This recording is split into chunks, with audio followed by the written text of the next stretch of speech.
30 degrés. Bon courage aux 69 courageuses coureuses. Vous l'avez dit, merci Christophe Jousset. Géopolitique, le débat. L'Algérie écrit un nouveau chapitre de son histoire depuis février 2019 et l'éclosion de ce que d'aucuns appellent le printemps algérien. Peut-il déboucher comme en Tunisie sur la mise en place d'institutions véritablement démocratiques ou est-il plus probable de voir un scénario à l'égyptienne avec une reprise en main par un pouvoir militaire fort ? État des lieux avec des spécialistes. Géopolitique, le débat, Marie-France Chatin. Demain, à partir de 18h10 TU. RFI.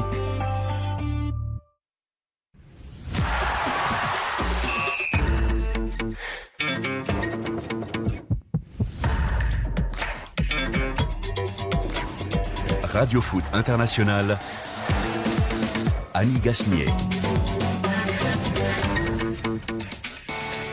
Bonjour et merci de nous rejoindre dans le Café des Sports hebdomadaire de Radio Foot International sur RFI, bien entendu, et une émission que vous pouvez non seulement suivre dans votre poste radio, mais désormais aussi alors sur Facebook, le Facebook Live de RFI, sur notre page donc, mais aussi désormais sur la chaîne YouTube de RFI, où là aussi vous pouvez nous voir là en chair et en os, donc en gros vous ne pouvez pas nous rater. Alors les invités aujourd'hui dans cette émission, je vous les présente tout de suite. Ils sont là, le duo, Xavier Barré et Rémi Ngono. Bonjour messieurs, un en rouge, l'autre en bleu. Je ne sais pas si c'est fait exprès, mais bon. Bonjour Annie. Bonjour, mais vous avez pu constater que là, il a commencé par le trucage. Voilà. Il a 3 verres devant lui de drogue. C'est pas possible. Il y a plus. Mais c'est parce qu'il fait du vélo. C'est parce que moi je viens en vélo, pas en voiture, monsieur Ngono. Moi je ne pollue pas. Mais c'est pas possible. Messi je fais des économies de CO2 pour la planète. Messi sort de ce corps. Messi n'est pas au programme aujourd'hui, Rémi. Enfin, théoriquement. Bruno Constant, bonjour. Bonjour Annie. Ça va bien ? Ça va, très bien. Vous, l'homme du football anglais, l'homme du 100% foot, le podcast qu'on peut entendre aussi sur la page Facebook. Ouais. Et j'aimerais remercier tous Twitter. ceux qui m'écoutent en Afrique parce qu'ils sont extrêmement nombreux et à chaque fois ils m'envoient des messages et je les remercie pour leur fidélité. Xavier peut en témoigner, votre voix porte dans le continent africain et après il y a des messages. Le réfé le sait depuis longtemps. Bonjour Alejandro Valente. Oui, bonjour, ça va ? Notre stagiaire, il fait son dernier jour aujourd'hui avec nous. Bonjour Alf Samouri. Bonjour Annie, bonjour à tous. Merci d'être dans Radio Foot International. Vous tous, et dans ce Café des Sports, nous évoquerons les belles rencontres attendues à travers l'Europe ce week-end. À Madrid, le derby de la capitale espagnole avec le Real, leader de la Liga, qui jouera sa place au sommet au stade Metropolitano de l'Atlético. 2 équipes encore fragiles, mais qui ont un savant mélange de cadres expérimentés et de prometteurs joueurs jeunes. Simeone, en tout cas provocateur, pense que ces colchoneros peuvent l'emporter. Regardez pas comme ça, Rémi. À Milan, les Rossoneri, déjà en perdition, reçoivent une viola emmenée par Franck Ribéry. Le grand Milan d'hier a bien du mal, saison après saison, à retrouver le panache des années Berlusconi. Spirale négative pour le club et pour son entraîneur. Le Calcio qui a pris ce matin une première décision concrète contre le racisme. Courageuse Roma, nous vous expliquerons. En Angleterre, l'heure de se redresser, peut-être pour les Mancuniens qui recevront à Old Trafford des Gunners très conquérants. Un jeune prodige, encore un, pourrait peut-être aider Manu à se refaire. Il s'appelle Mason Greenwood. Et puis, nous irons faire un tour aux États-Unis. Une Englishman in Miami. David Beckham, ex-roi des pelouses, mais toujours roi des podiums. Il est à la tête de l'Inter Miami, un club de MLS en pleine conquête de l'Ouest. Radio Foot, le Café des Sports, les débats sont ouverts. Allá en España, la madre patria, y en Madrid, mi Atlético de Madrid, es un derbi maravilloso. La suprématie au sein de la capitale est à nouveau remise en question. Le derby madrilène revient. Mentality. Derby is all about mentality. If you want more, you win.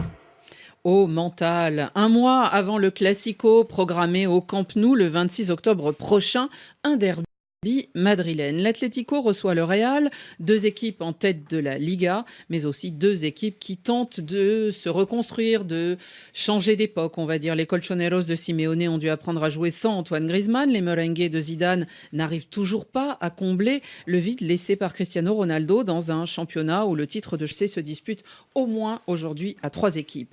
Ce face-à-face entre le Real et l'autre club de Madrid, comme on dit parfois en Espagne, cette opposition entre le club des riches et le club du peuple madrilène vaut-il encore aujourd'hui? En tout cas, Zinedine Zidane, ce matin, interrogé sur ce sujet, a payé ce qui est pour lui, semble-t-il, une caricature. Je ne rentre pas dans ce genre de débat. Je dirais juste qu'ici, on travaille, on se lève tôt pour ça. On travaille beaucoup, tout le monde. Maintenant, si de l'extérieur, on dit que l'un est un club de riches et l'autre est un club populaire, bien ça, je ne peux pas le changer.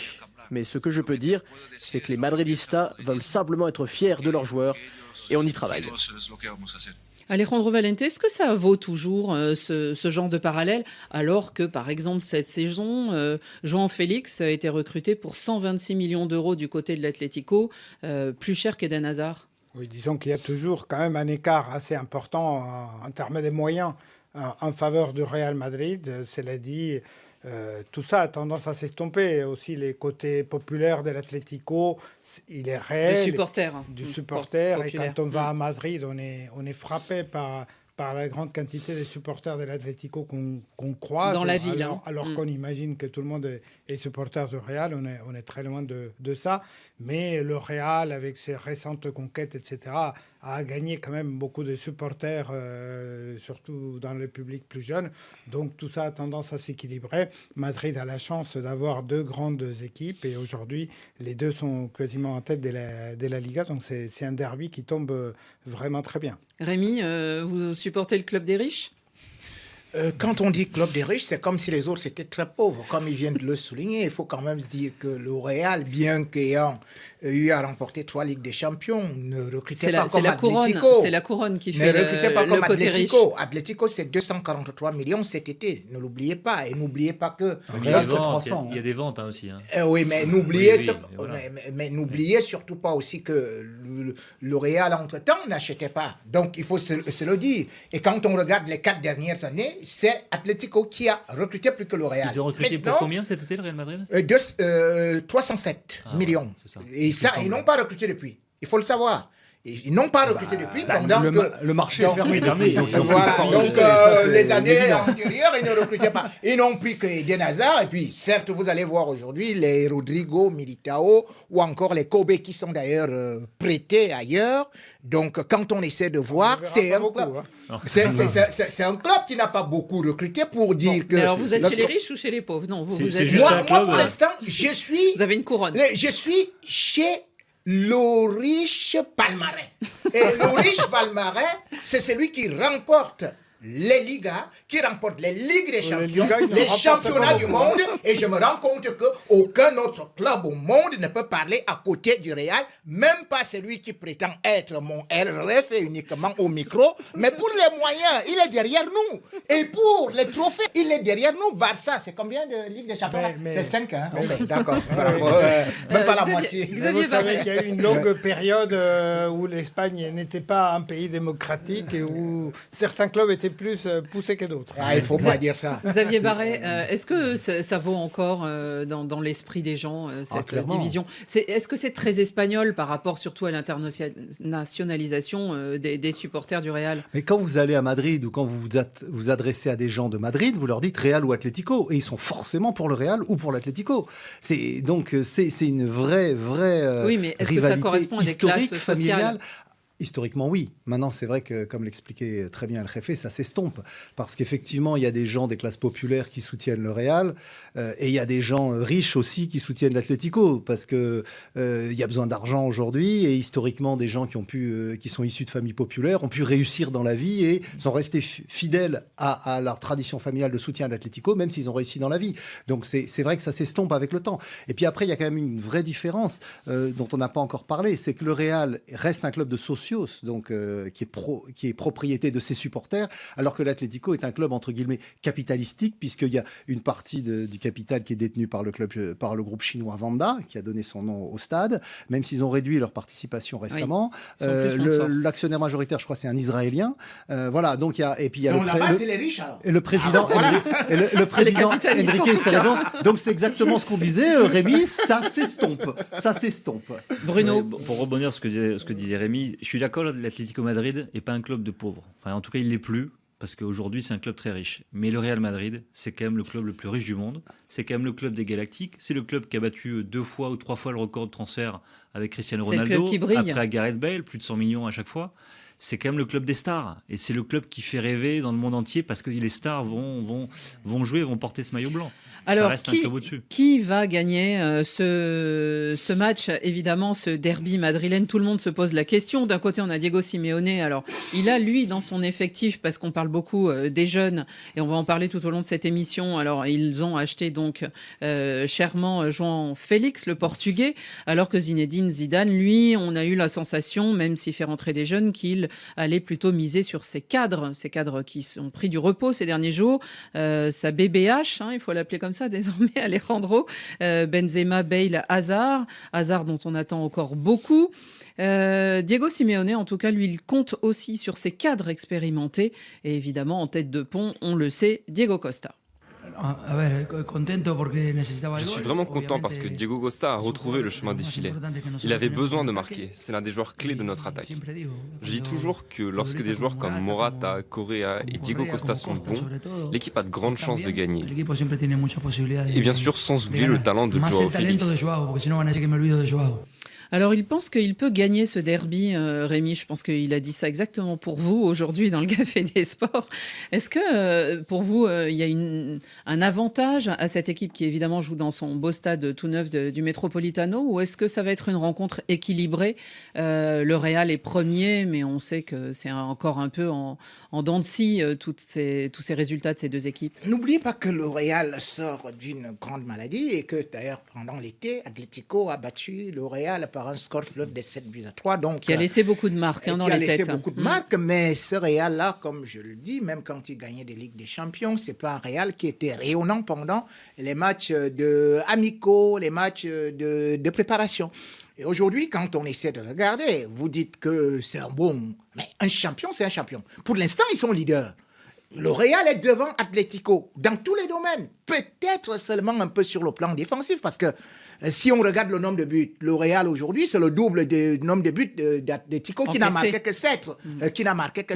Alors qu'on me parle de l'attaque d'Atlético qui a quand même aussi souffert beaucoup au dernier match. Certes, ils ont une circonstance atténuante que Morata a été expulsé, mais quand on essaie de voir aussi cette équipe, quand on essaie de voir le Cholissimo, cela veut dire c'est la défense.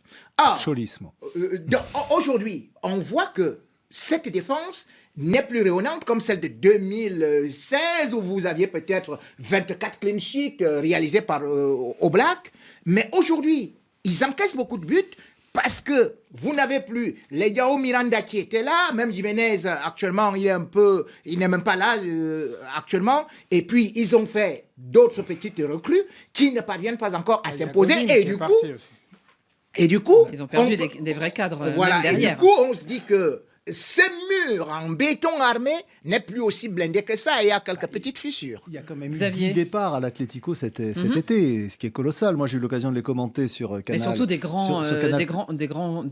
cadres, des joueurs importants qui étaient la marque de cette équipe Simeone. Notamment Diego Godin, bien sûr, mais aussi Griezmann, également au milieu de terrain. Donc, il y a eu dans toutes les lignes, elle a été retouchée, cette équipe. Moi, j'ai eu l'occasion de les commenter lors de leur déplacement à la Real Sociedad, où ils ont perdu leur première défaite de la saison, lors de la 4e journée. Et c'est vrai qu'on sent qu'il y a une volonté de la part del Cholo Simeone d'avoir une nouvelle philosophie de jeu, de jouer, mais ils n'y arrivent pas parce qu'au fond d'eux-mêmes, malgré ces grands changements, il y a encore cette tradition de défendre et de jouer en contre. Voilà, donc ils sont dans une phase de mutation et je trouve que pour une équipe en mutation, avec 10 départs et je crois 8 ou 9 arrivés, c'est quand même pas mal de les retrouver là, déjà en tête de la Liga. Bruno ? Oui, complètement, je suis tout à fait d'accord. Ils sont en première loge. C'est toujours toujours en train de vouloir rabaisser le premier Real. Mais c'est lui. Mais attendez, ils ne sont pas en tête. Non, mais ça, c'est ils ne sûr. sont pas en tête. En tête, Ils sont sur le podium. Dans le Ils sont sur le podium. Voilà. La langue française est claire, nette, précise. N'embrouillons pas les gens. Non, mais c'est clairement une équipe qui est en mutation, qui est en transformation. On va voir vraiment si Diego Simeone va aller pousser pour transformer cette équipe. Moi, ça me fait penser un peu à Chelsea après le départ de José Mourinho. Toutes les années qui ont suivi, il y avait des nouveaux entraîneurs sur le banc avec des philosophies différentes de celles de Mourinho, mais l'équipe jouait quasiment comme elle l'était sous Mourinho. C'est-à-dire qu'elle avait toujours cet ADN un peu défensif. Ce réflexe. Exactement, ce réflexe, parce que c'est dans les gènes, parce qu'ils l'ont appris, parce que ça a été inculqué au sein de l'effectif. Là, c'est différent. Simeone n'est pas parti. Mais le fait de vouloir changer, de façon de jouer, forcément, les joueurs l'ont encore en tête. Et puis, c'est leur base, c'est leur ADN. C'est comme ça qu'ils se rassurent aussi. Mais à Mallorca, par exemple, ils étaient très offensifs. Ils avaient 62% de possession lors du dernier match. 7 tirs à la première mi-temps. Il y a une différence entre avoir cette possession face à des équipes faibles comme Mallorca et l'avoir face au Real Madrid. Est-ce que face au Real, ils sont capables de le faire? Non, ils vont revenir au principe d'avant. Ils ne peuvent pas avoir cette possession. Alejandro, un match équilibré selon vous, a priori? Oui, disons que l'Atlético, on l'a un peu dit, a le mérite de se remettre en cause et d'essayer de trouver des nouvelles voies pour exprimer cette espèce de combativité qui les caractérise et qu'on a vu avec la Juventus, où ils ont réussi quand même à remonter à force de courage à un résultat adverse. Le Real est plutôt dans sa zone de confort. On a vu Zidane qui a osé quelques modifications en semaine face à Osasuna. C'est pas avec Rodrigo, mais je pense que pour le match contre l'Atlético, on va revenir quand même à un schéma très classique. Donc voilà, Zidane tente des choses quand il est un peu forcé et contraint, mais malheureusement, il reste très conservateur à mon goût. Mais je pense que ça va être comme tous les derbys, c'est un match à part. Donc même si une équipe semble mieux que l'autre, ces matchs sont différents, défient souvent la logique. Rémi, c'est deux jeunes qu'on a vus. Alors Rodrigo n'est pas dans le groupe pour jouer ce derby, mais Vinicius, qu'on avait vu beaucoup l'année dernière et qui semble revenir. On a vu son émotion quand il a marqué ce but l'autre jour, celui... C'est le 5e but sur le maillot du Real. Mais qui le ramène dans le groupe des attaquants finalement, parce que là, il en avait disparu à cause de cette opération à la cheville. Est-ce que vous pensez que c'est l'avenir du Real, que Zidane va travailler sur ça? Ah oui, c'est l'avenir. Il faut savoir que Vinicius aussi fait partie de ce projet que le Real actuellement. Oui, mais quand il est arrivé, Zidane, il l'a vite écarté quand même. Oui, mais parce que en même temps, quand on arrive au Real comme ça, on ne se met pas directement dans le grand bain. Et n'oublions pas quand même aussi que Zinedine Zidane avait un autre sur lequel il devait beaucoup compter, c'est-à-dire que Lucas Vázquez, qui avait fait 52 apparitions, et c'est quelqu'un qui, sur le plan défensif, est très important. La preuve, c'est que vous l'avez souvent vu dépanner au niveau du couloir, quand il n'y a pas un latéral. Donc, c'est un joueur beaucoup plus performant que Vinicius. Comme Zinedine Zidane le dit, n'oubliez pas qu'ils n'ont que 18 ans. On ne peut pas prendre ces enfants-là comme Rodrigo et tout. Mais aujourd'hui, comme c'est que Zinedine Zidane est conservateur, oui, parce que en même temps... Est-ce que c'est par la force des choses? C'est pas autrement dit. Il n'aurait pas eu le résultat qu'il a eu là à Bernabéu en changeant de gardien, en changeant totalement la défense, enfin, en ne conservant que peut-être Ramos, en mettant 8 et puis en titularisant, par exemple, et Militao et tout ça. Donc, à une certaine période, on se dit qu'il les suit à l'entraînement. Et il a dit, je n'ai pas d'équipe A, je n'ai pas d'équipe B. J'ai 25 joueurs sur lesquels je compte. Oui, donc, mais c'est vrai qu'il compte souvent sur les mêmes. C'est du discours. La réalité, c'est qui est-ce qui l'aligne, qu'est-ce qui fait jouer. Toute équipe a d'abord une ossature. Oui. C'est-à-dire que quand vous êtes au Paris Saint-Germain, vous savez d'avance que Neymar va jouer, vous savez d'avance que Mbappé va jouer, vous savez d'avance quelle est l'équipe où tu peux me dire, par exemple, le Barça. Regarde, attends, ça c'était dans le journal Marca ou dans le AS à la fin août. Et il se posait la question de dire est-ce que Zidane va vraiment changer les choses? Parce que le résultat, c'est quoi? C'est que sur le 11 d'il y a 3 ans, il y en a encore 9 qui sont là. Donc, on attendait pour la nos révolution auditeurs, Zidane. puisque vous pensez Voilà. beaucoup à ceux qui nous Alors, regardent, mais mais je le mets pour le Facebook. Ça veut dire c'est l'équipe de l'année dernière, en fait. celle-là. il y a 3 ans. Il y a 3 ans. Et c'est il y la a même les équipe. Chinois qui se retrouvent dans le Il de est- FIFA. il est parti. Donc tu voudrais qu'on Il est- enlève non. Ramos, on enlève Benzema, non, bah, on pas- enlève pas Bell, Ramos. on Je enlève Modric qui vient d'avoir le Quel est- ballon mais d'or. c'est Tu pas- voulais qu'on enlève qui? Mais attends, mais Tu c'est veux qu'on enlève tous ceux qui qu'on les mette observent, dans la poubelle? tous ceux qui observent le Real Madrid disent cette équipe est usée, cette équipe est au bout du rouleau. D'ailleurs, il y a Ah oui, eu c'est encore elle qui a plénière, des pour l'instant. statistiques du Centre international Une équipe d'études usée du qui est football plénière. qui est publié aujourd'hui et qui dit qu'effectivement l'équipe qui a l'effectif le plus stable, c'est le Real Madrid. Mais est-ce que c'est le plus stable ou est-ce que c'est le plus sclérosé? C'est-à-dire l'effectif où il n'y a pas de renouvellement. Alors pourquoi? Parce que Zidane n'a pas obtenu les joueurs qu'il voulait, effectivement, mais aussi parce qu'il a refusé celui qu'on lui proposait. Moralité, on a une équipe qui est complètement sclérosée. Alors effectivement, pour amuser Raymond Gono, on met de temps en temps Rodrigo, pour amuser Raymond Gono, on met Rodrigo 5 minutes, on met Vinicius contre une équipe de fond de tableau. Mais sinon, ce sont les mêmes. Mais sinon, c'est pas moi qui invente. C'est les joueurs, ceux qui suivent le Real Madrid au Oui, mais quotidien. je suis le Real Madrid, je suis journaliste comme eux. Ah, ça fait longtemps que tu n'es plus allé à Madrid. Ne me montre pas. Ça fait longtemps que tu n'es plus allé à Madrid. Ils ont gagné quoi la saison dernière, le Real? Et le Barça a gagné la Ligue des Champions quand même. Non, mais on va s'arrêter sur le. C'est 4-0. On parle pas. Mais Rémi, on parle pas du Barça. Rémi, on ne parle pas du Barça aujourd'hui. On n'en est pas du tout à ce match-là. On était à Madrid et donc on va partir de Madrid pour aller en Italie. Car à peu près à la même heure, dans le nord de l'Italie, une rencontre très importante dans le stade de San Siro. La rencontre entre le Milan AC et la Fiorentina. Alors une Viola qui semble retrouver quelques couleurs pourpres grâce au recrutement de Franck Ribéry qui a marqué son premier but la semaine dernière. Mais un Milan, lui, qui semble couler à pic. Il se retrouve 13e de la Serie A avec un seul point en plus. Milan qui a pourtant de l'argent, qui a beaucoup dépensé pour recruter cet été. Puis on se souvient l'année dernière de ce fameux aller-retour de Bonucci. En tout cas, c'est une équipe qui, depuis 2013, n'est plus dans les 4 premiers du classement en Italie. Le champion d'Afrique, Ismaël Bennacer, a été recruté notamment cette année. On a surtout un nouvel entraîneur, Marco Giampaolo, qui aurait dû faire des miracles du côté du Milan. En tout cas, c'est ce que promettait Sacchi. Mais on se rend compte, Xavier, qu'on a l'impression que ça ne marche pas du tout et que le Milan, qui vient de perdre très sèchement 3-0 le derby face à l'Inter, n'arrive pas à tourner la page finalement de cette période faste où c'était un géant européen à l'époque bien sûr d'un investisseur qui était Berlusconi. Et qui a perdu encore hier soir à Turin contre le Torino 2-1 alors qu'il menait 1-0 en plus. Et ils ont perdu sur la fin un doublé de Bellotti, match que j'ai suivi avec beaucoup d'intérêt d'ailleurs. Donc il y a vraiment une inquiétude à Milan, mais c'est une inquiétude, il ne faut pas se leurrer, qui est liée au manque de moyens financiers du club. Mais ils ont de l'argent, ils recrutent avec beaucoup d'argent. Ouais, ils ont pas autant d'argent que ça. Il faut rappeler quand même que les Chinois... Pas autant qu'avant, c'est ça? Oui, à l'époque de Berlusconi, Est-ce c'était le club le plus riche du monde. Alors, plus que de l'argent. Bien sûr, non, mais effectivement, il y a ça, mais à l'époque de Berlusconi, c'était le club le plus riche du monde. Alors effectivement, il y avait une logique financière et sportive avec effectivement des entraîneurs, mais à la limite, quand Sacchi arrive, on le connaît pas en Europe. Et il bâtit une équipe révolutionnaire. Et derrière, Capello prend le relais. Il change la physionomie du football en Europe en pratiquant un football exceptionnel et offensif, ce qui n'était vraiment pas le cas en Italie.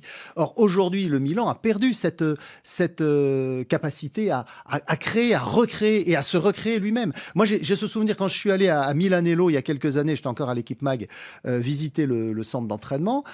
Et donc, je découvre ces installations qui étaient jusqu'alors cachées du public, qui étaient exceptionnelles, qui était considéré comme la référence au niveau européen. On a eu l'occasion de parler avec le médecin-chef, on dit parfois le magicien de ce club de Milan. Et je leur ai dit, mais finalement, moi, Milanello, je ne suis pas si impressionné par rapport à ce qu'on voit dans les autres clubs européens maintenant. Et il me dit, mais parce qu'on n'a pas les moyens de développer. Il me dit, on a été les premiers, on a été les pionniers dans ce domaine, mais aujourd'hui, on a été dépassé par d'autres clubs en Angleterre, en Allemagne, en Espagne. Donc aujourd'hui, même, vous voyez, au sein même de Milanello, dans la base du club, on reconnaît qu'ils n'ont plus les moyens financiers pour faire face à la concurrence extérieure. Et ça se traduit sur le terrain, inévitablement. Ils ont beau essayer de recruter, et c'est vrai qu'ils avaient fait un gros recrutement la saison dernière, non, il y a 2 saisons, eh bien, à l'arrivée, il y en a plein qui sont repartis parce que derrière, il n'y avait pas de logique. Le Chinois qui avait acheté, il n'avait pas les moyens, et c'est le fonds d'investissement qui avait apporté ces garanties qui a dû reprendre le club malgré lui. Mais juste te dire, parce que tu parles des moyens, et tu parles que c'est il y a 2 ans. Il faut dire que la Roma qu'on voit très bien jouer, eh bien la Roma n'a recruté que pour 109 millions d'euros. Et je rappelle à tous les auditeurs que 109 millions. 109 millions. C'est énorme déjà, Rémi. Et je rappelle que Milan a recruté pour 109 millions d'euros. Donc, quand on essaie de dire les moyens par rapport à ce qu'il a en train de parler... On ne parle pas que des moyens mis dans le recrutement, justement. On parle d'autres moyens. Mais non, on m'a dit c'est une équipe qui n'a pas de moyens. Alors, il faut mettre quels moyens? Si je vois que vous parlez des joueurs, ils n'ont pas les moyens de recruter. Donc, je donne des chiffres qu'ils ont recrutés il y a 2 ans et qu'ils viennent encore de recruter pour 109 grand joueur millions. Mais attendez. Christophe Piatek, qui est le meilleur buteur, c'est quand même pas un attaquant de super premier plan. On a parlé de Benasser, il y a Kessié. Enfin, il y a quand même des joueurs qui ne sont pas dans les tops européens. Ils ont juste un top dans les gardiens. La situation du Milan AC, moi, ça m'attriste parce que j'ai l'impression que c'est ce que pourrait devenir Manchester United. C'est que c'est un club qui a été très haut pendant de nombreuses années. C'était le meilleur club du monde pendant de nombreuses années parce qu'il était bien géré, parce qu'il était bien dirigé, parce qu'il savait recruter les stars, parce qu'il frappait fort sur le marché des transferts. United. Oui, Manchester United aujourd'hui, depuis le départ de Ferguson, donc depuis 6 ans maintenant, c'est un club, l'un des plus grands clubs du monde, qui ne fait que descendre année après année. Le Milan AC a totalement disparu des radars européens. Complètement. Il ne fait plus partie des grandes Europe. Et là, cette année, Europe. En plus, il a été exclu de la Ligue Europa pour le fair play financier. Le dernier, avant que le Real enchaîne ses 3 succès consécutifs en Ligue des Champions, le seul club qui avait réussi à garder sa couronne européenne, c'était le Milan AC. Mais c'était dans les années 89-90. Et aujourd'hui, le Milan n'existe plus. Aujourd'hui, les grands joueurs ne vont pas signer au Milan AC. Malheureusement, rarement, qu'ils aient de l'argent ou pas, ça ne changera rien. Les grands joueurs n'iront plus au Milan. Tant qu'ils ne feront pas partie des 2-3 meilleures équipes italiennes, ils ne reviendront pas en Ligue des Champions. 2011 avec les tirs. Oui, mais Rémi, c'est depuis 2013 qu'ils ne sont plus. Il y a 8 ans en 2011. Mais surtout, Berlusconi est parti et l'a vendu, effectivement, chinois. Ça a duré très longtemps, cette transition. Ça venait pas, quoi. En fait, on ne sait pas où ils veulent aller. En fait. On ne voit pas de ligne directrice chez les nouveaux dirigeants. Les dirigeants qui se succèdent, d'ailleurs. Leonardo était là, ça n'a pas marché. Il y a Maldini, on ne sait pas vraiment ce qu'il va apporter à ce club. Il faut vraiment qu'ils se reconstruisent. Et moi, j'ai vu le match du Torino. Et moi, je n'étais pas si alarmiste que ça, en fait, sur le jeu. Parce que là, effectivement, on parle des noms, etc. Moi, dans le jeu, face au Torino, je les ai trouvés très bons. Bien meilleur que le Torino. Et pour moi, ils doivent plier ce match, mais il manque d'efficacité devant. Derrière, le carton rouge qui va changer aussi pas mal de choses, même si c'est juste après l'égalisation. Mais dans le jeu, c'est pas si mal. Et pour l'instant, ce qui manque, c'est un peu d'efficacité. Et puis surtout, ils construisent avec des joueurs un peu plus jeunes. Il faut leur laisser le temps. C'est ça qui, pour le moment, sauve le Milan, c'est son centre de formation. Et c'est vrai que du coup, la grosse erreur, ça a été quand les Chinois ils ont racheté plein de joueurs. Au lieu de justement soutenir la montée de ces jeunes formés au club. Le problème des Par exemple, investisseurs. quand ils ont pris Piontek, le buteur polonais dont parlait El Jefe, qui est un bon joueur, qui était, je crois, à la Sampdoria. Et donc, à l'arrivée, qu'est-ce qu'ils ont fait de Patrick Cutrone, qui était international espoir, avançant de l'équipe d'Italie espoir? Ils l'ont envoyé au Wolves en Angleterre. Donc, il n'y a effectivement pas de cohérence dans la politique du club. En tout cas, ce match sera à suivre, mais on reste un tout petit peu encore du côté de la Liga parce que la Roma a pris une décision, elle qui jouera à Lecce au cours du week-end, une sanction qui est sans doute à retenir et à saluer. Les dirigeants de la Louve ont exclu à vie un supporter ce matin pour des insultes qu'il avait portées contre l'un des joueurs titulaires de cette équipe de la Roma, le défenseur brésilien Juan Jesus, qui avait dénoncé d'ailleurs ces messages racistes qui étaient venus par Internet, ce qui fait qu'on a retrouvé la personne. Bruno, cette semaine, justement, Gianni Infantino avait déclaré que c'était peut-être le bon exemple à suivre qui venait d'Angleterre. On va écouter Antonio Conte, parce qu'Antonio Conte, il est revenu en Italie, il avait passé 2 saisons en Angleterre et il a trouvé en fait que la situation en Italie avait empiré. Écoutons-le. Ho avuto la fortuna di fare un'esperienza in Inghilterra J'ai eu la chance d'entraîner en Angleterre. Et là-bas, si vous tenez ce genre de propos, vous vous retrouverez en prison et vous ne retournerez plus au stade.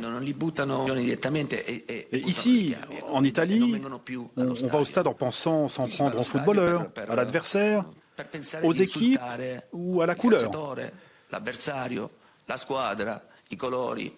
Ce serait mieux d'encourager son équipe. C'est ça qui serait beau, se concentrer sur son équipe. Ce serait plus éducatif pour les enfants qui viennent au stade. Lundi, déjà, on avait signalé dans Radio Foot qu'il y avait eu pour la première fois aussi un moment intéressant avec un arbitre qui avait décidé d'arrêter un match contre un joueur lui avait demandé. Il y a des messages qui ont été donnés, c'était pendant le match de l'Atalanta-Fiorentina. Est-ce que vous avez l'impression que l'exemple anglais commence à essaimer et surtout peut avoir des bons résultats ? Mais il serait temps. Il serait temps, je trouve ça assez incroyable même que ça en arrive seulement maintenant. En Angleterre, ça fait très longtemps qu'il y a des problèmes de racisme. Les Anglais sont très fermes. Ça a été résolu, on peut dire ? Pas totalement, parce qu'il y a encore eu un cas il y a 3 jours, West Ham, quelqu'un avait posté une vidéo d'un fan de West Ham lors d'un match qui s'était déroulé la saison dernière, qui se moquait avec des propos racistes. Ça a mis un certain temps, mais aussitôt, en 24 heures, le supporter a été identifié, banni à vie. Du stade de West Ham. Donc là-dessus, ils sont très très forts, ils sont très réactifs. Mais il y a encore peu de temps, en mai dernier, on a eu la sanction finale, finalement, après plusieurs mois d'enquête sur un supporter de Chelsea qui avait insulté un propos raciste envers Raheem Sterling, le joueur de Manchester City. C'est un match qui datait de décembre 2018. Donc ils ont mis 6 mois à identifier, à sanctionner. Mais le supporter, par contre, a été banni à vie. Il y en a 5 comptes qui ont été sanctionnés. Les Anglais ont cette force d'aller très très vite Ils sont très réactifs. Et surtout, ils ont des moyens vidéo pour identifier les personnes dans les stades, pour lire ce qui se dit sur les lèvres et les sanctionner aussitôt. Xavier, on peut se dire enfin, comme dit Bruno, oui. Mais surtout enfin en Italie, parce qu'on note ces problèmes récurrents. Cagliari n'a puni personne quand il y a eu des insultes, il me semble, contre Lukaku. Et on est toujours un peu surpris, et c'est ce que dénonçait Lilian Thuram la semaine dernière dans l'émission, en disant on va pas au bout de la punition, on ne punit pas. Non, mais ça c'est la bonne démarche qu'a eu la Roma, c'est tout à son honneur. Après, effectivement... ça peut être suivi ? Est-ce que les autres clubs vont suivre ? Vous donniez l'exemple de Cagliari. C'est la Sardaigne, c'est un peu différent. C'est comme en France, si on disait tous les Français se comportent comme les Corses. Hein. Bon, voilà. Donc, on sait que c'est une île un peu à part. Donc, non, mais je pense qu'effectivement, de toute façon, là, l'exemple de ce que fait la Roma, c'est vraiment le bon exemple. Est-ce qu'a dit peut-être Infantino, Alejandro ? Oui, je pense qu'Infantino, au bout d'un moment, c'est lassant de voir que chaque week-end, on a des incidents un peu partout, parce qu'il n'y a pas qu'à Cagliari, malheureusement. On en a dans d'autres stades. Ah oui, à Bergame l'autre jour. Donc, il a haussé la voix. Bon, il y a un supporter qui a été identifié exclu. C'est un début, mais c'est à peine l'amorce de quelque chose.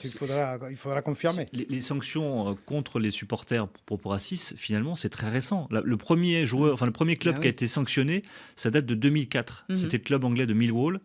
C'était contre un joueur malien, Jimmy Traoré, qui portait le maillot de Liverpool. Ça date de 15 ans seulement. C'est pas loin. Hein. Rémi, c'est encourageant ? C'est encourageant et décourageant. Encourageant parce que c'est malheureusement un exemple qui à peu près arrive comme ça, comme une motte de boue qu'on jette dans l'océan, parce que ça n'aura pas beaucoup d'effet. Parce que tout, c'est la politique qu'on y met, la volonté, comme on parle de l'Angleterre. Est-ce que c'est un début de volonté, c'est ça la question ? Ce n'est pas, non. Ça, c'est... C'est la Roma, quand même. C'est la Roma. Ça n'a rien à voir avec la fédération, le gouvernement, le... mais c'est peut-être la plus importante. Non. Moi, je dis, c'est rien du tout, parce que à une certaine période, lorsque je vois les sanctions qui sont arrivées à peu près comme du paracétamol qu'on donne à un malade souffrant du cancer, c'est depuis 2010 qu'on a commencé à faire des petites choses comme ça, des petites punitions. Lorsque Samuel Eto'o a eu à mimer, on a vu par exemple même... sous les Muntari, c'est-à-dire que c'était en avril 2000, en 2000 je peux quand même raisonner, qui s'est retrouvé dans une situation où, parce qu'il a voulu sortir après avoir dit à l'arbitre n'a pas arrêté le match, l'arbitre ne s'est occupé de rien. Et d'ailleurs, la fédération a dit que, écoutez, il n'y avait que 10 personnes qui l'insultaient, ce qui signifie que moins d'1%.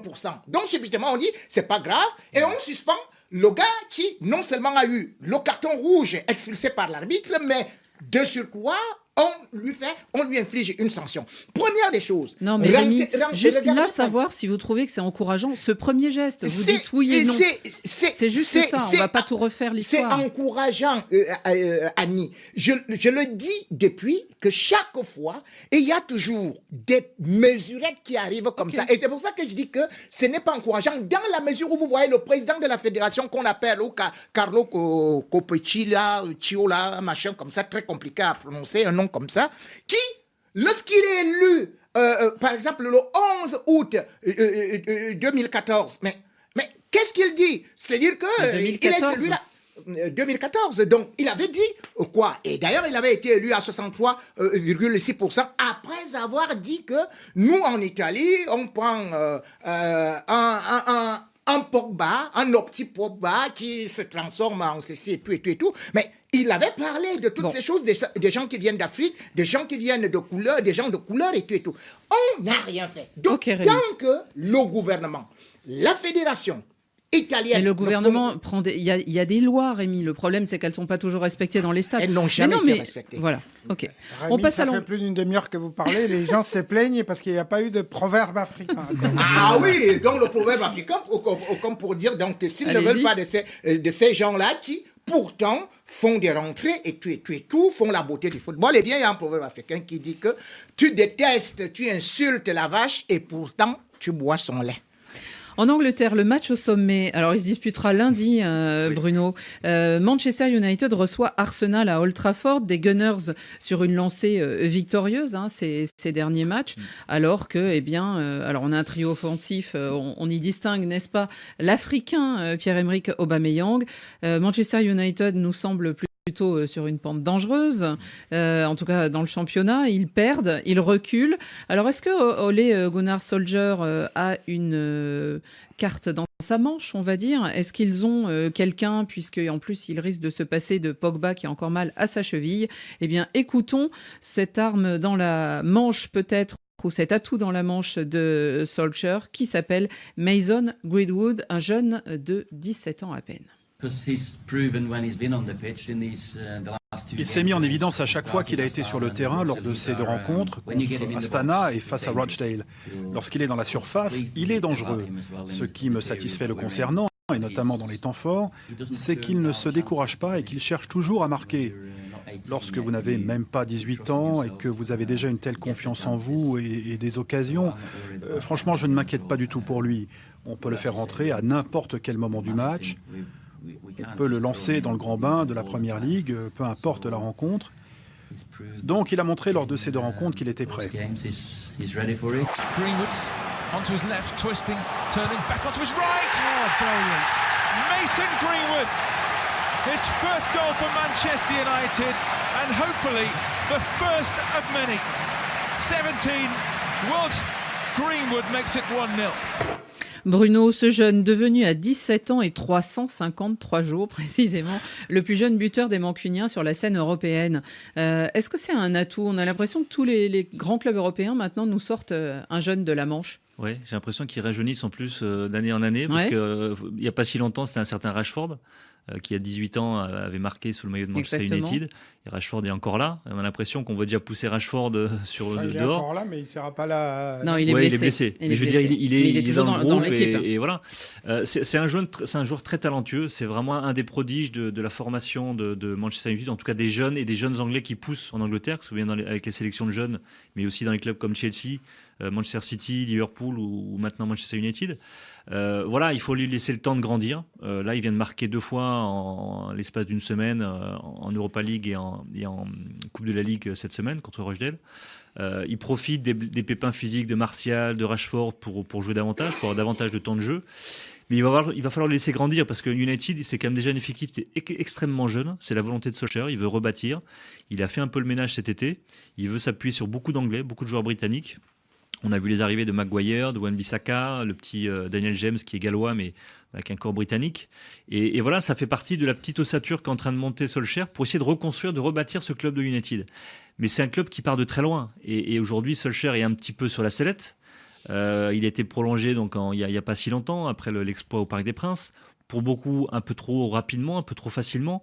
On lui a donné un contrat de 3 ans. Mais moi, je trouve que depuis Ferguson, depuis le départ de Ferguson, la retraite en 2013, le club recule. On a enchaîné les entraîneurs, des entraîneurs de renom comme Luis van Gaal ou Mourinho, et ça n'a pas marché. Sans leur donner peut-être assez de temps donc il pour faut travailler. essayer, il faut essayer de nouvelles méthodes, et à un moment donné, il faut faire ce qui a fait le succès de United et ce qui a fait le succès de Ferguson, c'est de laisser du temps à l'entraîneur pour bâtir sur un cycle de peut-être 2 ans. Maintenant, les cycles de 3 ans, c'est compliqué, mais au moins 2 ans, peut-être 3.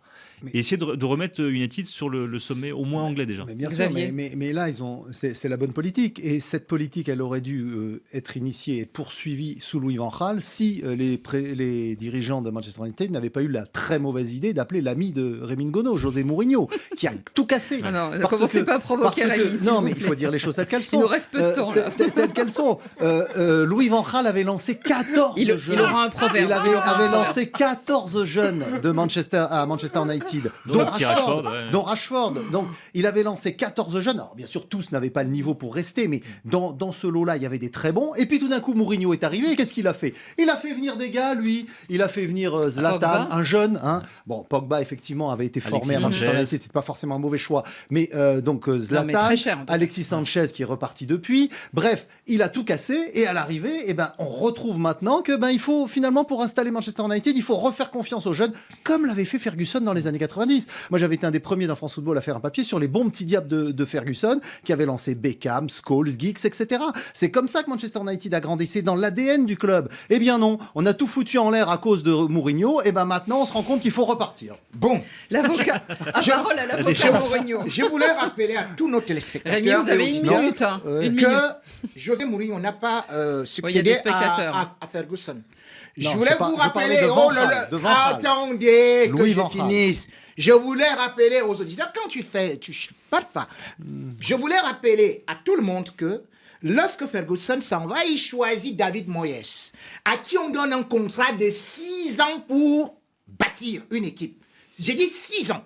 Donc, il est bien payé, il a les mains libres, choisi par Sir Alex Ferguson, sauf que au bout de 9 mois, il est contesté, il est viré après 10 mois. Je devrais dire qu'on a pris... pas terrible non plus. Je devrais dire qu'on a quand même pris Louis van Gaal, dont on est en train de parler, qui ne parvenait pas à qualifier l'équipe en Ligue des Champions. Ah si. Et je veux donc quand même dire il que... les a ramenés en Ligue des Champions. J'arrive donc jusqu'à José Mourinho lorsqu'on l'appelle, et justement, eh bien...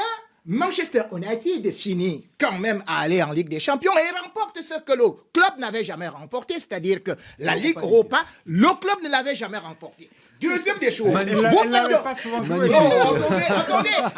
on parlait des trophées. Maintenant, Mourinho est parti. Vous prenez l'ami de Xavier Barré, qui s'appelle Solskjaer, qui réussit l'exploit à nous enchaîner 9 matchs sans gagner à l'extérieur. On dit depuis que Manchester United existe, ça n'a jamais été le cas. Qui achète le défenseur le plus cher du monde? Qui ne parvient pas à mettre un pied devant? Il vient d'arriver. Il a acheté. Il vient d'arriver. Je devrais te dire que qui Mourinho a acheté? Il a acheté Pogba, ton frère, ton ami intime, à qui il a acheté Pogba. Il a acheté, par exemple, il a acheté Bailly. Il a acheté Bailly. Bailly, c'est pas une réussite. Donc voilà, pour conclure, il faut dire les choses telles qu'elles sont. Pour conclure. Pour dire aujourd'hui que José Mourinho, que vous avez chassé, a été mieux que lorsqu'on regarde aujourd'hui ce que Solskjaer, c'est pour ça que tous les techniciens et tous les supporters de Manchester United disent et ont chanté contre une équipe d'élèves, d'étudiants, de vendeurs de kebab. Ils ont battu cette équipe au tir au but. Ils ont dit, où est José Mourinho? Vous êtes maintenant en train de le regretter. C'est une équipe B, voire C, qui a joué face à Rogel. C'était pas les titulaires de Manchester United. Ah donc, depuis là, c'est l'équipe B qui perd. L'équipe B, elle avait éliminé le PSG. Alejandro, un petit mot sur Manchester United avant qu'on aille directement au carton sans passer par Miami. Je crains que ce soit très compliqué ce lundi parce qu'il y a déjà beaucoup d'absents. Vous les avez plus ou moins tous cités et je pense que Solskjaer risque de ne pas aller très très loin dans son aventure parce qu'aujourd'hui, ils sont 8e et s'ils continuent à dégringoler... Les affaires vont très bien. Hein. Du côté du chiffre d'affaires, c'était 700 millions d'euros. Mais ça ne va pas durer si ça continue comme ça. Arsenal est favori de ce match, Bruno. United aujourd'hui, en tout cas les dirigeants d'United, sont plus préoccupés, plus intéressés par les résultats, le bilan financier, que par les résultats sportifs. Il n'y a aucune ligne directrice sportive. Après, sur Arsenal, moi je suis inquiet pour eux aussi sur ce match-là. Parce que Arsenal, avec les individuels notamment offensifs, c'est la grande différence entre United et Arsenal, c'est que devant, des joueurs comme Aubameyang, même si Lacazette est blessé, mais Aubameyang est une vraie star de cette première ligue, il y a un gros danger. Il y a quelques années, United avait mis 8-2 à Arsenal à Old Trafford. Et là, j'ai un peu peur que ça pourrait être, je ne vais pas dire que ça va être l'inverse, mais il y a le danger. Il y a vraiment le danger que United prenne une claque. Donc il faut qu'il y ait une réaction. Blessés, on a vu avec le PSG, ça a marché. Oui, mais il faut vraiment une réaction de United là. La seule chose, c'est que maintenant, il faudrait que, naturellement, comme c'est en train de se passer là, on m'a dit... mais comment Rémi, on n'a plus le temps. On n'a plus le temps. Juste vous dire que... Mais c'est quand tu t'es déjà débarrassé de tes vieilles chaussures que tu te rends compte que les neuves que tu viens d'acheter te donnent des ampoules. C'est une très bonne conclusion pour passer au carton de Radio Foot. Carton jaune. Un carton qui sort, un carton jaune. Ouh là là là là, carton rouge. Carton rouge. Dans la confusion. Carton vert. Extraordinaire. Rien à dire. Alors honneur à notre stagiaire aujourd'hui puisqu'il nous quitte, il va mener sa carrière d'ici peu tout seul. Ralph, à qui mettez-vous un carton, de quelle couleur et à qui ? Alors moi je mets un carton vert pour la résurrection de Santi Cazorla parce que mardi soir il a encore marqué face à Barcelone et d'ailleurs le Camp Nou l'a ovationné. Il faut rappeler que Cazorla a connu 2 années blanches où il a notamment dû subir pas moins de 10 blessures et qu'il a même frôlé l'amputation suite à une infection au tendon d'Achille de la cheville droite. Et depuis janvier 2019, il est impliqué dans 15 buts avec son club formateur de Villarreal et que ça lui a même réouvert les portes de la sélection et je trouve ça intéressant, formidable. Ouais. Le retour sur les terrains de ce joueur. Bruno Constant, votre carton, quelle couleur ? Eh ben, ce sera un carton rouge pour la fédération anglaise qui a lancé une enquête contre Bernardo Silva pour avoir fait un tweet contre son coéquipier de Manchester City, Benjamin Mendy, pour racisme. Bernardo Silva avait comparé Mendy à l'effigie de sucrerie espagnole Conguitos, c'est ça ? Conguitos, oui. C'est voilà, les deux joueurs se connaissent depuis Monaco, ils se chambent sans arrêt sur Twitter. Et je trouve hallucinant. C'est son meilleur ami, pratiquement. C'est son meilleur ami, quasiment. Et je trouve hallucinant que la fédération anglaise se jette sur ce terrain. Je pense que c'est une association qui a porté l'affaire devant la fédération. Ouais. Et c'est hallucinant qu'on en arrive là. Et c'est maintenant, malheureusement, le problème de Twitter, de tous ces réseaux sociaux, où il suffit qu'il y ait des gens qui se plaignent pour qu'on lance des enquêtes comme ça. Exactement. Voilà. Xavier Barret. Carton vert au stade de Reims, qui est venu battre le PSG mercredi soir au Parc des Princes. Champagne, on en a beaucoup parlé. Nous y étions, Annie, avec David Finzel également. Et surtout, moi, j'ai été épaté parce que cette équipe de Reims, j'avais vu à la télévision battre l'OM à Marseille, et je me disais, ils sont quand même pas mal. Et là, franchement, ils ont fait une véritable démonstration. Et puis surtout, c'est une équipe qui, chaque été, est ponctionnée de ses meilleurs éléments et qui trouve des solutions, avec notamment beaucoup de joueurs d'origine africaine, avec notamment Marshall Munetsi qui a remplacé Alexis Roma au milieu de terrain, un garçon qui vient du Zimbabwe, qui a été flamboyant. Et je dis bravo aux dirigeants du Stade de Reims et à leur cellule de recrutement parce qu'ils font vraiment du très beau travail. Le carton vert de Radio Foot International, je vais voler la parole avant de la passer à mes amis. Un gardien de 22 ans, Mahmoud Gad, vous pouvez le voir sur nos images derrière nous, parce qu'il a été l'auteur d'un double arrêt extraordinaire. C'était pendant le match d'un club égyptien, ENPPI, et c'était contre Pyramide. Alors il n'a pas empêché la déroute 4-0 face au grand club de Pyramide, mais il s'était transformé en gardien volant, Mahmoud Gad. Carton vert, évidemment. Alejandro ? Un carton jaune à Neymar et à Barça qui nous ont offert un énième épisode de leur histoire d'amour mouvementée devant le juge aujourd'hui, puisque après avoir essayé de se rabibocher tout l'été, ils se disputent plusieurs dizaines de millions d'euros de primes. C'est un peu triste. C'est comme deux divorcés qui cherchent à se remettre, mais qui vont se disputer la pension pour les enfants. C'est un peu triste. Rémi, 30 secondes. Docteur Abdoulaye Sy de ma page Facebook Lemingon officiel donne le carton rouge aux organisateurs du trophée de Bust. Donc la FIFA dont on connaît tout ce qui s'est passé avec des morts qui ont voté, les absents qui ont voté. Et le comble c'est par rapport à cette équipe type où il n'y a pas de joueurs africains. Donc à une certaine période, Infantino ne peut pas se lever, nous faire des grands discours de lutte contre le racisme, de lutte ceci, des minorités. Il fait tous ces trucs-là, et finalement, lui-même, il voit que son équipe là. C'est pas Infantino qui a fait cette équipe. Attendez, c'est la lui qui a voté, Rémi. C'est la FIFA. C'est la FIFA qui nous donne cette équipe-là. Donc, non, c'est pas les joueurs qui constituent l'équipe type. L'équipe type, mais attendez. Donc, on nous montre une équipe Rémi, sans Africains. Comme le dit donc un proverbe africain, lui qui combat le racisme, et un proverbe africain qui dit commence d'abord à enlever l'épine qu'il y a dans ta fesse avant d'aller enlever l'épine sur le pied de l'autre. Et c'est la fin de ce Café des Sports. Merci à tous de nous avoir suivis. Vous pouvez nous revoir en podcast. Merci à tous. Couleur tropicale. Couleur tropicale. Claudiciar. Aujourd'hui, Manu Dibango, 60 ans de carrière, se livrera dans Couleur tropicale. De son enfance à ses années de musique, vous connaîtrez l'envers du décor, afin d'en savoir un peu plus sur l'homme qui se cache derrière ses lunettes noires et ce rire inimitable. Couleur tropicale. Claudiciar. Du lundi au vendredi, à partir de 20h10 TU. RFI. RFI Talent présente Candy Guérin en concert. À l'occasion de la sortie de son nouvel EP Teklarunda, découvrez la chanteuse burkinabé à la voix d'or sur la scène du Tamanoir à Gennevilliers près de Paris, le 4 octobre à 20h30.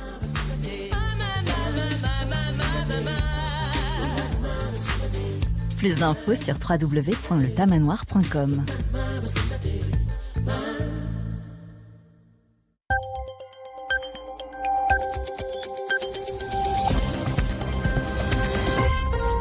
Vous écoutez RFI, il est 18h à Paris et 16h à Dakar.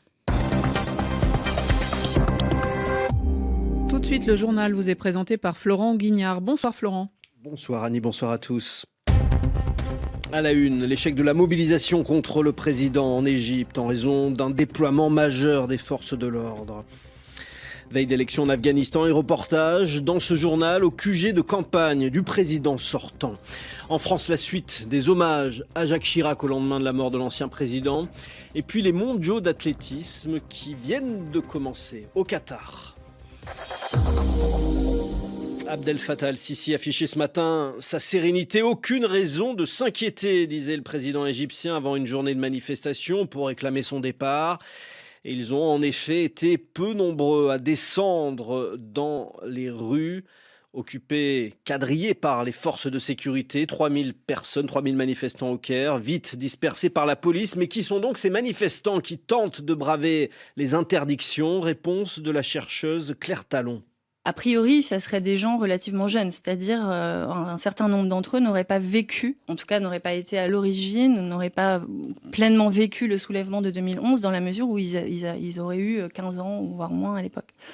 Mais ce qui est très intéressant, il me semble, dans ces manifestations, c'est que on voit bien effectivement que le mot d'ordre qui a été lancé par Mohamed Ali, qui est au fond un mot d'ordre anti-corruption et une espèce de révolte profonde sur la corruption de ces élites militaires, il résonne très profondément dans une population qui a été complètement, notamment la classe moyenne, cassée par les réformes économiques menées par Sisi notamment depuis 2016. Là, on a des slogans qui sont immédiatement politiques.